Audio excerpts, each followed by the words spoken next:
Alright, I got my Hisense high BTU air conditioner connected here. So it's just about the right height because cabinet is gonna come about up to here, and the hose is being semi flexible. AC needs to stay out here. Gonna have cabinets come in here. I'll probably have sink right over there on the mount. Beautiful sink, Kraus. And we'll probably have water tank down there, possibly with a water heater on demand, tankless water heater over here.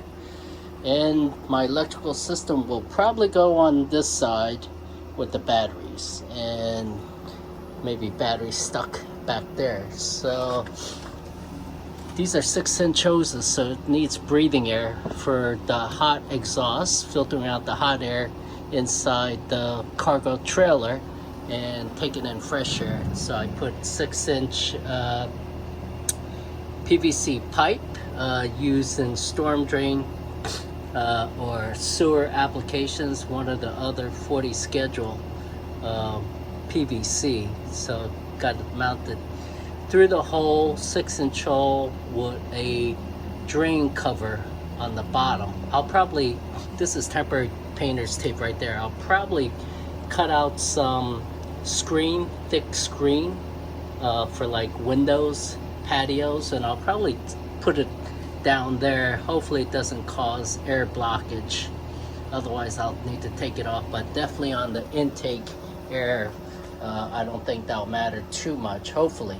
So keep the bugs out from getting inside the hose and creating a habitat inside the pipe or getting into my AC system. So working on the electrical today.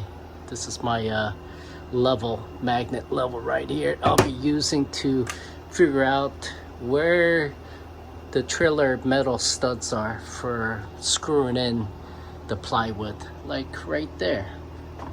But I don't know if that's going to be strong enough magnet to go through the plywood. I don't think it is.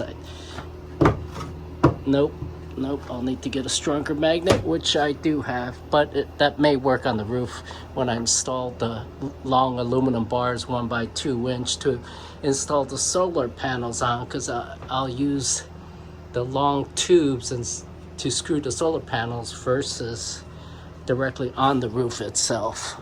So all my electrical wiring, I got a 6 switch that I'm going to be installing up here. I may have it higher, not necessary to have it low like traditional switches. So 6 switch up there.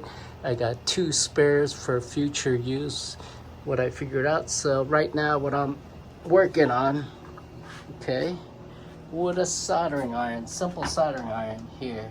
My other one for some reason isn't working.